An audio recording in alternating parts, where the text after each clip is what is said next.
யானைக்கு 7 உயிர் அப்படின்னு சொல்லுவாங்க. ஆனா இந்த ஒரு ஹியூமன் பீயிங் 7 தடவ சாக போயிட்டு அப்படியே ரிட்டர்ன் வந்திருக்கிறாரு. ஒரு தடவ, 2 தடவ இல்ல, 7 தடவ இவருக்கு வந்து லாட்டரி டிக்கெட் அடிச்ச மாதிரி இவருக்கு உயிர் மறுபடியும் கிடைச்சிருக்குது.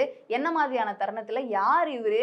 இவர வந்து வேர்ல்ட்ஸ் லக்கியஸ்ட் மேன் அப்படின்னு சொல்றாங்க. அது ஏன்றத இந்த வீடியோல டீடைல்டா பார்க்கலாம். பொதுவா நீங்க நடந்து போயிட்டு இருப்பீங்க. திடீர்னு கால் தடுக்கிருக்கும். ஏதாவது ஒரு இடத்துல இருந்து விழுக போற நேரத்துல அப்பாடா! நல்ல வேளை நம்மள காப்பாத்திட்டாங்க அப்படின்ற மாதிரி ஒரு ஃபீல் இருக்கும். அதாவது கடவுள் காப்பாத்திட்டாருப்பா அப்படின்ற ஒரு ஃபீல். ஆனா இவர வந்து 7 தடவ பெரிய பெரிய சம்பவத்துல இருந்து கடவுள் காப்பாத்திருக்கிறாரு. நியர்லி டெத் தான். அதுல நெறைய பேர் டெத்தும் ஆயிருக்கிறாங்க. ஆனா இவரு மட்டும் உயிர் தப்பிச்சிருக்கிறாரு. இந்த புகை நம்மள மட்டும் எதுவும் பண்ணலையே அப்படின்னு வடிவேலு அவர்கள் சொல்ற மாதிரி தான் இவருடைய உயிர் வந்து 7 முறை தப்பிக்கப்பட்டிருக்குது. அண்ட் கடைசியில இவரு வந்து இயற்கையான முறையில தான் வந்து மரித்தும் போயிருக்கிறாரு.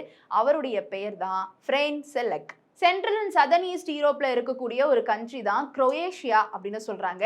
இங்க பிறந்தவர் தான் இந்த ஃப்ரெய்ன் செலக். 1929ல பிறந்த இந்த ஒரு நபருக்கு அவர் இவ்வளோ லக்கி அப்படின்றது அப்ப தெரிஞ்சிருக்காது.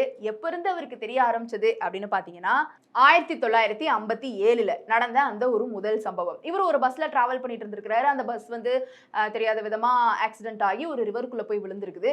ஆனா அவருடைய உயிர் மட்டும் எப்படியோ தப்பிக்கப்பட்டிருக்கு. அப்ப அவருக்கு தெரியல இந்த ஒரு சம்பவம் மட்டும் இல்ல, இன்னும் ஒரு 6 சம்பவம் தொடரப்போகுது. அது எல்லாத்துலயுமே நம்ம காப்பாற்றப்பட போறோம் அப்படின்னு. இவர் ஒரு மியூசிக் டீச்சர் அப்படின்னு சொல்லப்படுது. ஒரு சிம்பிளான லைஃபை தான் அவர் வாழ்ந்துட்டு இருந்திருக்கிறாரு. ஒரு மிகப்பெரிய ஒரு செலிபிரிட்டி, ஒரு ஒரு ஃபேமஸ் பர்சன் அப்படிலாம் கிடையாது. ஆனா இவர் உயிர் காப்பாற்றப்பட்டதுனாலேயே இவர் வந்து ஒரு ஃபேமஸ் பர்சனா வந்து மாறி இருக்கிறாரு. ஸோ இந்த நபருக்கு இரண்டாவது நடந்த சம்பவம் 1962ல ஒரு ட்ரெயின் ஆக்சிடென்ட் தான். பஸ்ல போனாதான் ஆக்சிடென்ட் நடக்குது, நம்ம ட்ரெயின்ல போவோம் அப்படின்னு ட்ரெயின்ல போனவருக்கு அதுலயும் ஆக்சிடென்ட் நடந்திருக்கு. அதுலயும் நிறைய பேர் இறந்து போயிருக்கிறாங்க. ஆனா இவர் மட்டும் தப்பிச்சிட்டாரு. somehow luckily. பட் சின்ன சின்ன காயங்கள் அஃப்கோர்ஸ் இருந்தது தான். ஆனா உயிருக்கு எந்த ஒரு சேதாரமும் ஏற்படல.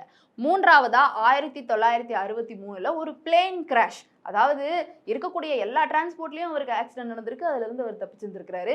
பிளேன் கிராஷ்பா. சரி, ட்ரெயின்ல இருந்து தப்பிச்சாரு, பஸ்ல இருந்து தப்பிச்சாரு, அதை கூட நம்புற மாதிரி இருக்குது. ஆனா பிளேன் கிராஷ்லயுமே அவருடைய உயிர் காப்பாற்றப்பட்டிருக்கு. ஸோ ஆக்சுவலி இந்த பிளேன் கிராஷ்ல என்ன நடந்தது அப்படின்னு பாத்தீங்கன்னா, அந்த ஏர்கிராஃப்டுடைய டோர் வந்துட்டு மால் ஃபங்க்ஷன் ஆயிருக்கு. அதனால இவர் வந்துட்டு வெளியில விழுந்துட்டாரு. என்னதான் அவர் வெளியில விழுந்திருந்தாலும் ஒரு வக்கப்போர் மேல விழுந்து அவருடைய உயிர் காப்பாற்றப்பட்டிருக்குப்பா. இதெல்லாம் நம்ம படத்துல தானே பார்த்திருக்கோம். தாப்புன்னு சண்டை போடுவாங்க, பெரிய பெரிய குண்டெல்லாம் பாயும். ஆனாலும் அந்த ஹீரோ தப்பிச்சிருவார் இல்லையா? இதுதான் அந்த ரியல் லைஃப் ஹீரோ. ஆனா அந்த பிளேன் கிராஷ்ல 19 பேரு இறந்தும் போயிருக்கிறாங்க. சரி, ட்ரெயின் பார்த்தாச்சு, பஸ் பார்த்தாச்சு, பிளேனும் பார்த்தாச்சு. அடுத்து கார் பார்க்க வேணாமா? 1970லையும் 1973லையும் 2 தடவையுமேவும் கார் ஆக்சிடென்ட்ல வந்துட்டு அவர் சிக்கியிருந்திருக்கிறாரு. அவருடைய கார் வந்து நெருப்பு பிடிச்சி எக்ஸ்ப்ளோடே ஆயிருக்குது. ஆனா அந்த 2 நேரத்திலையுமேவும் கடைசி நேரத்துல அவர் வந்து கணிச்சு அந்த கார்ல இருந்து இறங்கி அதுல இருந்து வந்து தப்பிச்சிருந்திருக்கிறாரு. கார் மட்டும் வெடிச்சிருந்து. அடுத்ததா சில ஆண்டுகள் கழித்து 1995ல ஒரு சம்பவம் நடந்திருக்கு. ஒரு பஸ் இவர் மேல மோதி ஒரு ஆக்சிடென்ட் நடந்திருக்குது. அதுல இருந்தும் இவர் உயிர் தப்பிச்சிருக்கிறாருப்பா. கடைசியா 1996ல இவருடைய கார் வந்து ஸ்கிட் ஆயிருக்குது. ஒரு மலைப்பகுதியில இருந்து கீழே விழப்போக நேரம் அவர் வந்து தப்பிச்சு வெளியில இறங்கி வந்திருக்கிறாரு. ஒரு மிகப்பெரிய ஃபால், அதுல இருந்து அவர் உயிர் போயிருந்திருக்கும். அந்த நேரம் அந்த கார்ல இருந்து வெளியில வந்து ஒரு கிளைய பிடிச்சு தப்பிச்சிருந்திருக்கிறாரு மனுஷன். இந்த 7 அதிசயங்கள் நடந்தது இல்லையா? இதுக்கப்புறமா அவர் வாழ்க்கையில ஒரு லக் நடந்திருக்கு. which is அவர் $1 மில்லியன் லாட்டரி டிக்கெட்ல வின் பண்ணியிருக்கிறாரு. வின் பண்ணி அந்த காசை வச்சு சில நாட்கள் அவருடைய வாழ்க்கையை வாழ்ந்திருக்கிறாரு. என்னதான் அந்த காசை வச்சு அவர் வாழ்ந்தாலும் இவர் வந்து ஒரு ஆடம்பரமான வாழ்க்கை இல்லாம ஒரு சாதாரணமான வாழ்க்கையை தான் வந்து வாழ்ந்திருக்கிறாரு. அதுக்கு தான் ஆசையும் பட்டிருக்கிறாரு. இவருக்கு வந்த அமௌண்ட்ல இருந்து இவருடைய ஹெல்த்துக்காக தான் பயங்கரமா செலவு பண்ணதாகவும் சொல்லப்படுது. பெருசா எந்த ஒரு செலவு ஆடம்பரம் அப்படின்னு போகாம வீடு கட்டியிருக்கிறாரு. ஆனா அந்த வீடையும் வித்திருக்கிறாரு. மற்றபடி அவர் வந்து ரொம்ப ஒரு ஆடம்பர வாழ்க்கையை அந்த ஒரு அமௌண்ட்டை வச்சு வாழலனும் சொல்லப்படுது. ஸோ இத்தனை close to the death calls அவருக்கு வந்தாலும் அதுக்கப்புறமா ஒரு லாட்ரி டிக்கெட்லாம் வந்திருக்கு. எல்லாத்த வச்சும் அவருடைய 5வது மனைவியோட ஒரு சந்தோஷமான வாழ்க்கையை வந்து வாழ்ந்திருக்கிறாரு. முன்னாடி இருந்த 4 மனைவிகளுக்கு என்னாச்சுன்றது வந்து தெரியல. பட் அவருடைய 5வது மனைவியோட தான் அவர் வாழ்ந்ததா சொல்லப்படுது. ஒரு சிம்பிளான லைஃபை வாழ்ந்திருக்கிறாரு. இவருடைய இந்த கதையிலேருந்து நம்ம தெரிஞ்சுக்க வேண்டியது என்ன அப்படின்னு பார்த்தா, லைஃப்ல என்ன மாதிரியான சிச்சுவேஷன் வந்தாலும் அந்த பிரசன்ஸ் ஆஃப் த மைண்ட் இருக்கணும், அந்த பாசிட்டிவிட்டி இருக்கணும்.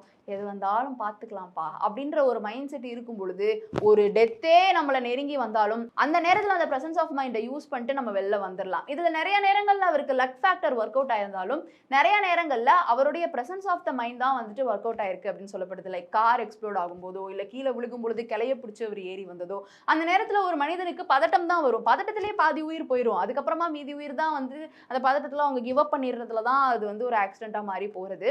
ஸோ இதுக்குள்ள இருக்கக்கூடிய ஒரு சைக்காலஜி அப்படின்றது அதுவா தான் பார்க்கப்படுது. அதனால நீங்க என்ன மாதிரியான சூழ்நிலை வந்தாலும் ஒரு பாசிட்டிவ் மைண்ட் செட்டோட ஒரு ஒரு ஒரு மனநிலைய வந்து சமமான ஒரு மனநிலையா வச்சிருக்கும் பொழுது, நீங்க ஒரு லக்கியான பெர்சன் தான் அப்படின்னு வந்து சொல்றாங்க. இத பத்தின உங்களுடைய கருத்து இருந்தா கீழ வந்து கமெண்ட் பாக்ஸ்ல ரியா என் கூட ஷேர் பண்ணலாம்.